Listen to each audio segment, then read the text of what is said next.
Yeah, Nish, if you could please give a little intro and then, about yourself and your role in CIA and maybe about the energy crisis in general, and then we can dive into some specific questions that we have planned. If you don't mind. Sounds like a plan. Thank you. Thank you very much for having me today. I try not to bore you or depress you too much. It is a crisis, but I'll try my best. So I'm Nishma Patel. I'm the policy director at the Chemical Industries Association. So the team and I, we cover all things related to environmental, climate, energy and sustainability policy related issues. Alongside that, we look at, what are the best practices, guidance or support tools and deliverables we can also provide to CIA members. And the other part of the team also looks at sort of the products part of the agenda too, so REACH and all your sort of chemicals management type regulations too. So quite a lot of overlap there, quite a lot of linkage between all of those policy areas too. On the energy space, probably safe to say it's probably been our longest standing priority for a number of years since I've been here, which is well over a decade now. It's always been one of the top priorities for CIA. I'd probably say in the last 18 months that's really heightened for a number of obvious reasons. But essentially, whether you're a domestic user, whether you're an industrial user, we're all impacted personally and in our working lives around the recent developments around the energy market. And it's not just in the UK, we've seen it across Europe and equally other parts of the world too. So it's a global impact. It's probably safe to say it's a heightened impact that we see across Europe in particular for a number of reasons. Why? Because the stuff we rely on at the moment is predominantly gas, which is traded on the wholesale global market. We use it primarily to heat and to generate 50% of our electricity in the UK, so it is very much in key demand, and that demand at the moment has very much outweighed supply. Because of Russia's invasion of Ukraine and the reduced supplies that are going into Europe as a consequence, the rebound in demand since COVID. So that surge in demand has meant there's been a high need for consumption than during COVID. We've had more colder and longer winters recently as well, so some of our storage levels have depleted across Europe in particular, and then obviously with net zero and wider sustainability in mind, countries like ourselves and across Europe are looking to phase out the need for domestic natural gas production as they move towards their climate ambitions, look at other ways to generate their sort of energy mix as well. So all of that meaning we've got higher costs, more volatility in the gas market, which for industries such as ours, who predominantly rely on it to basically power our plants, to use as a feedstock, are at significant risk, and at significant risk because it makes up a big cost of our operating costs and our raw material costs too. So essentially that's the issue at hand. What are we doing at CIA? Short term is very much how are the businesses that are most vulnerable to gas prices protected, and what relief and support measures they need. And it's quite a fragile piece because obviously this is opposite the domestic consumers as well, and the relief and support that they also equally need as well. How do we ensure that balance is right and that we can still continue to supply in those key critical supply chains that we manufacture into? But then in the longer term, obviously, that ambition around moving away from natural gas and looking at other sources of energy still remains. So how do we also ensure that in the longer term, whether it's not just because of commercial and cost reasons, but more around net zero and sustainability, that we have less reliant on gas and we're looking at other sources of energy, whether that's hydrogen, whether that's cleaner electricity from renewables, or whether it's around having more carbon capture and storage or carbon capture kits around our feedstock use as well, going forward into sort of the next decade and beyond. So I'll stop there and happy to take any questions or any feedback or comments on what I've said so far. Thank you for that intro, Nish. You've actually answered probably most of the questions that I was but so my first question was going to be, why is the cost of energy rising? But you've really touched on that in terms of the war that's ongoing, coming out of pandemic, through supply and demand. What does this mean for the chemical industry? So again, you explained that in terms of our feedstocks, and just the chemical industries tend to be quite energy intensive in nature, whether that's burning fuels for heat or actually part of the manufacturing process.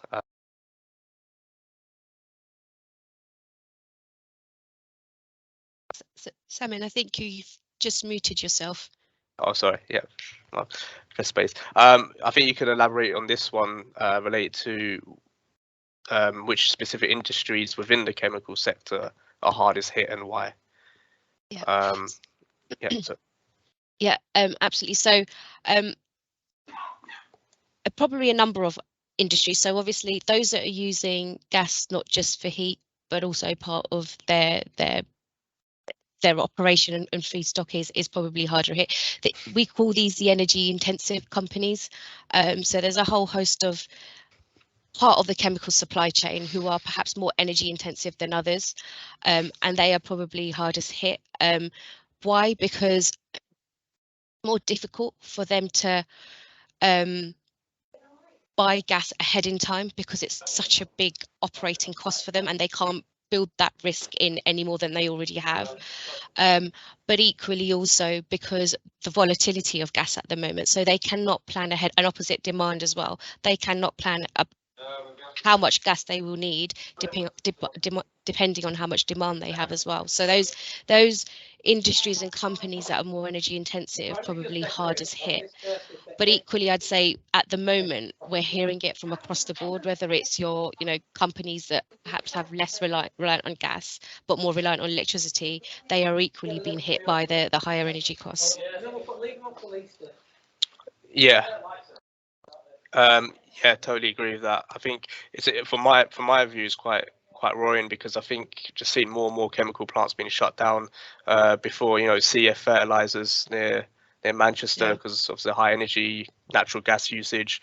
I think recently I read about Mitsubishi Chemicals in the northeast Teesside. Again, same story. They've had to mothball and close, and there's loads of redundancies just because of how much natural gas they rely on as part of their energy generation and their production processes. But hopefully it's not a continuing trend over time.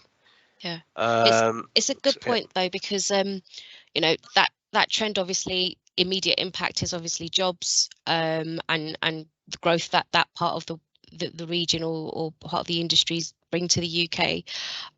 Where does that go next? Some of those products will be made. Where will they be made next? But equally, some of the companies that you've just mentioned, they are key companies that have been involved in some of the cluster projects around net zero, particularly in the northeast. And each one of those companies, whether it's within our industry or whether it's other parts of the industries, they're reliant on each other to deliver on those net zero projects. So there's a big question mark around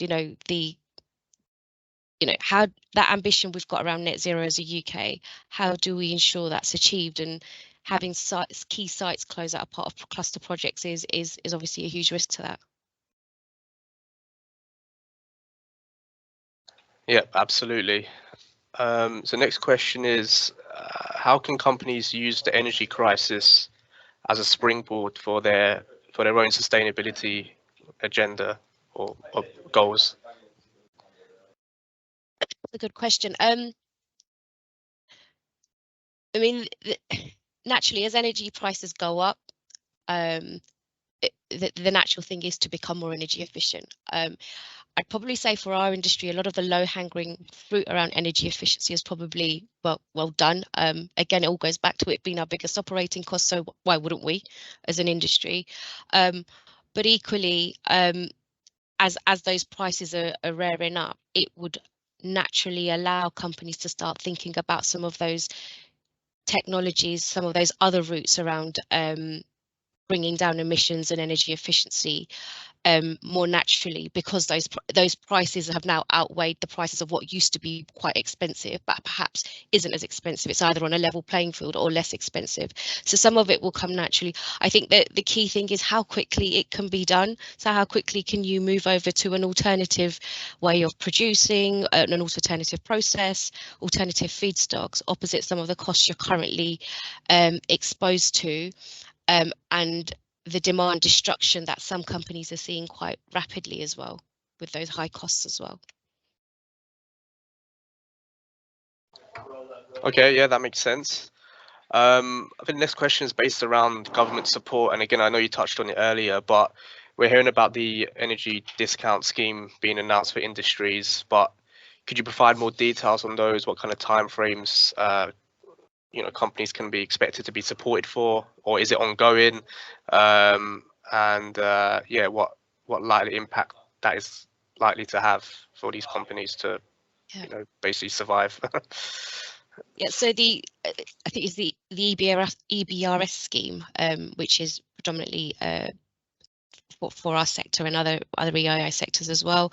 Very much welcome, I think, for the most part. It is a complicated scheme. It's not easy to administer. It's not easy for us as users of energy to determine what the relief will be for each individual company, but it is very much welcome. There have been a couple of teething issues of what are called non-standard cases. So, for example, if companies are using or sourcing energy off the grid, how does the relief scheme work for those companies? If you are feeding off a CHP plant, how does the relief scheme work there? Those issues have been registered with BEIS, and they're working with Treasury of how the relief scheme will work for those. But I think the biggest part of this is the scheme only runs till March, as many of us know.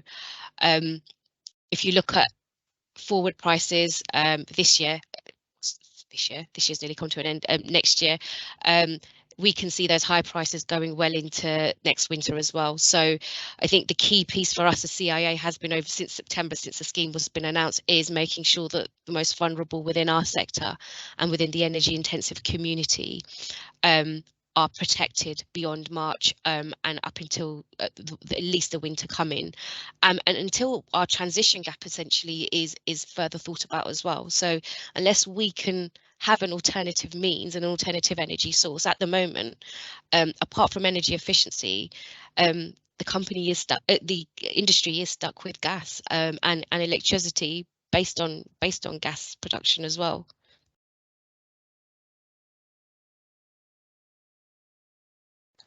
Yeah, that's great. Next question I have is to do around support from the government to encourage like innovation and renewable technologies that you talked about earlier. What support is there? What guidance is there that's provided? I'll name a few at the top of my head. I don't have an exhaustive list in front of me, but there is, for example, the IETF fund, which is the Industrial Energy Efficiency Transformation Fund. There is another one, for the life of me, I can't remember the acronym for at the moment. So there's a number of them. I think that the point is the funding is quite fragmented. It is not clear how much of the funding is available, when companies can apply for them, when for example they will receive acknowledgement that they will be receiving that funding. So that makes it very difficult when you're trying to plan for projects to understand what part of my project and when my project will receive some sort of support or relief from government. And one of the key things we're working on as CIA is please make the funding schemes more coherent, so they, when you're going out for bidding and for interest, that companies can do so in a more coherent manner. But equally, when they are announcing sort of what we call the winners or the announcements on the back of those fundings, that's done in a way so it allows companies to plan and budget for those projects as well in good time as well, and be able to secure investment that they need from their organisations as well. The only other thing I'll mention is obviously the cluster projects. So obviously government have progressed or committed to progress 2 cluster projects in the northeast and the northwest of England. Our sector, I believe, are part of 5 key cluster projects. So it's also ensuring that some of our key companies in those clusters that are supposed to be in track 2 or the following clusters don't get left behind around decarbonisation and sort of net zero overall, as the first 2 clusters progress forward as well. Okay, thanks a lot for your responses, Nish. There's no more questions from me. Does anybody else have any questions for Nish? Hi both. I've got a couple of questions. One of them is around something you've mentioned already, so around moving to alternative types of fuels. So I think a lot of people in the industry are starting to move towards electrification as a way that they can then decarbonise. So moving to electricity that's from renewable sources. But does the UK grid actually have enough capacity to cope with that switch? Short answer, no, Sarah. It doesn't at the moment, and that's why infrastructure is a big key element of our net zero ask, not just on electricity, but also on blending hydrogen into the pipeline, for example. And the other key thing around this is the government have just started looking at sort of reforming the electricity market, and part of that is the grid and how grid should be planning over the coming years to ensure it's more in line with the net zero ambitions. It's a lot of money. It's a hell of a lot of money, because essentially you need a lot more wire and more pipe, basically, to do so. But that's an ongoing piece of work which has just initially started. Thanks, Nish. So I guess will CIA and the chemical industry have to then inform government what our plans are, and then they can try and factor that in, so we can make sure that future plans for expansion of the grid can actually accommodate what we as an industry need. Exactly, and it's also understanding what. And the other part is the stakeholders. National Grid will have their own view of what they will want to deliver around infrastructure as well, and it's trying to align the plans we have as far as we can with the plans of of National Grid and the energy sector as well. Thank you, Nish. And just to lead on from that, I guess in terms of infrastructure and development, when we're looking at renewable technologies like solar or wind, the supply can fluctuate. So obviously if it's a sunny day, we're getting lots of solar compared to when it's cloudy. And we need storage to try and make the most of that. So putting energy storage in next to these renewable sources. And is the government looking at supporting initiatives like that? So how we can get that energy storage in places that we actually need it? Yes, and I think that also is partly part of this review of the energy market as well. So it's about production, but it's also about storage, because we will have those intermittent days where we might not have the wind or we might not have the sun, and it's equally getting government to recognise that for a little while we still will be reliant on gas until we get those key measures in place that we need. Thank you, Nish. Mady, I think you've got a question as well. Yeah, thanks very much for that. Yeah, I was just going to ask, in terms of decarbonisation strategy, I know a lot of companies at the moment are probably focusing on energy efficiency, and then for us to achieve net zero, companies would have to look at substituting their energy source to achieve that. And you have plants which are located near the proposed hydrogen pipeline, and you know, maybe they have another chemical plant which, you know, produces waste heat which they could utilize, but you also have plants which aren't so lucky in terms of their regional energy landscape. So how can sort of government policy influence that, and yeah, how can we support those companies? Yeah. I refer to them as the dispersed sites, because, like you say, they've not got that local support around them, if you like, around sort of the decarbonisation measures, as let's say the clusters would. I don't think there's one solution that helps. Part of it will be around infrastructure, and when I say infrastructure, it's how do you physically move with less reliant on pipeline some of those energy sources to and from those companies. It will also be around does policy, so when I say policy, I mean things like carbon pricing policy, some of the indirect carbon cost we take for using gas as well. Do those companies receive relief until they are able to decarbonise? And that decarbonisation isn't at their fault because they're not part of a region or a close cluster, but they are given enough time so they are able to have the right measures in place to be able to decarbonise. So it's essentially ensuring they're not penalised opposite taxation policies is what I say, and ensuring that as quickly as possible getting that alternative energy source, because as you say, energy efficiency, resource efficiency can go so far, but the bigger decarbonisation chunk comes from using the alternative, and we need to make sure that's readily available. Yeah, thank you. Someone else is going to ask a question. I might butt in here. Hi, Nish.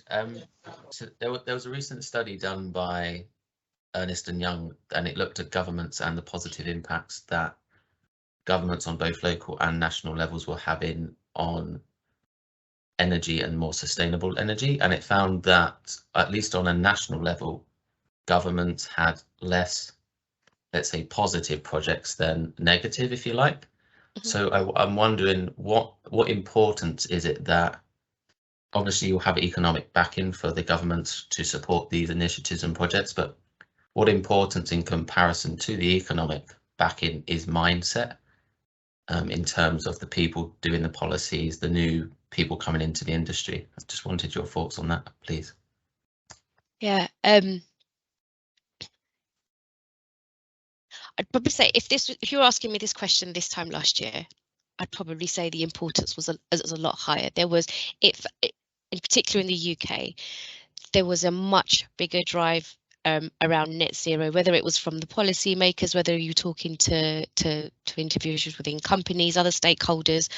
I wouldn't say it has drifted this year, but it feels like some of the immediate sort of cost of living crisis, soaring inflation crisis, the impact it's had on demand has come up the radar, and it's meant that the focus has really been on how do we navigate the economic downturn in the first instance, and then it is, can we equally look at trying to bring the net zero decarbonisation stuff to fruition as well.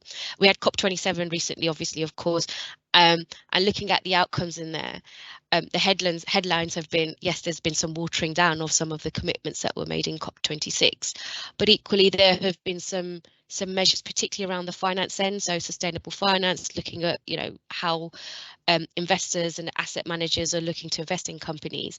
Some of the key commitments that the UK have made, that's actually come to fruition now, and quite a lot of the work we're doing in the sustainability steering group is how do we ensure that the transition plans that the UK is looking for is in line with the transition plans we're developing on the ground, not just in our sector, but in all the sectors that are developing it as well.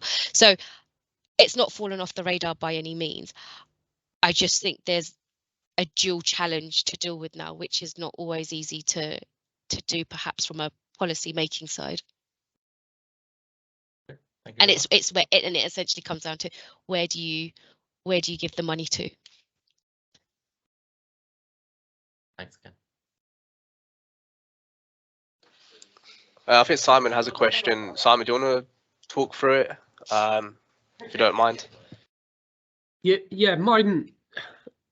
The point I made in the chat was just about, you know, one of the biggest issues is this lack of an overall policy, which when you look at some countries, an overall strategy, you know, the UK, we're not big on this with the current government, but if you compare it to a number of other countries, there's a more clearer strategy. So when businesses go to those other countries, they've got a clearer idea of what they're investing in.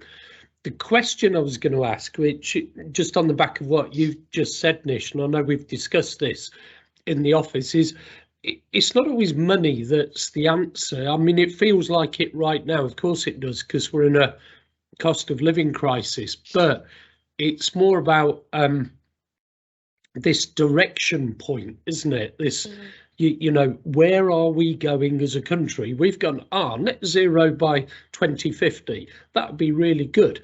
But there's no, you know, and the government will do this, even if, you know, more is expected from the private sector. Just lay that out, you know, say, or even this is entirely up to the private sector. At least people know then, don't they? Yeah, certainty is something. I was at a conference yesterday, and the key thing that came from every person who was speaking was, please, can we have uncertainty and can we have predictability over what will happen even within the next year, let alone the next 5 years. Yeah. Can I ask a question to all of you, if that's okay? Is that allowed, Simon? Diana? On this occasion. Yes. Yes, of course. From your perspective, how do you see the energy crisis as part of the company, but personally as well? Do you see it as a short-term thing and we'll come out of it this time next year and it'll be okay, or do you see a longer-term issue that requires a real plan to sort of address it?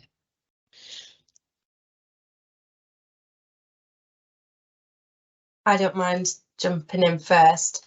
Maybe I'm being pessimistic, but I think it will be a longer term thing. Just when you bundle it all up with net zero and moving to different energy sources and seeing the issue that we've had with gas this year, if that gas becomes cut off for any reason with other countries pulling that supply away from a sustainability point of view, then it's gonna snowball potentially. And like I asked the question earlier about the UK grid and the capacity, I think, you know, there's a few issues that could intermingle where we don't have the infrastructure, or we don't have the investment there historically that's going to cause us to run into some problems in the future. So it might change exactly what the focus of this crisis is, but I think around energy there's certainly a lot of uncertainty over the coming years. But again, I might be being pessimistic. Happy to be challenged on that. So I'd say I do also agree it's a long-term thing, but I actually think it's actually a good thing that it's happened, because from my perspective, this was always going to happen, but now that we've seen it happen, we can do something about it. And it's rather than, oh, we can do this based on this prediction in the future, right? It's happening now. And I think I see a lot of industries in both the private and public sector now pushing their initiatives or looking for more efficiencies to better their processes. So I think from that perspective, in terms of innovation and actually being more sustainable rather than just saying it, it's probably a really good thing. But obviously the impacts to the local level and people's costs of living, yeah, it's not great, but at the end of the day, long term, it might be for the better. Yeah, point.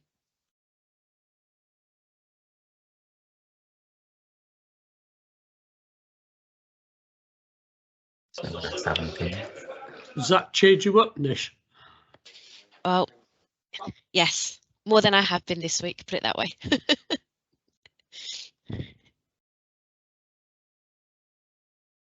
Now, that was really helpful from my. Is Sameen still on the call? I can't see him on my screen.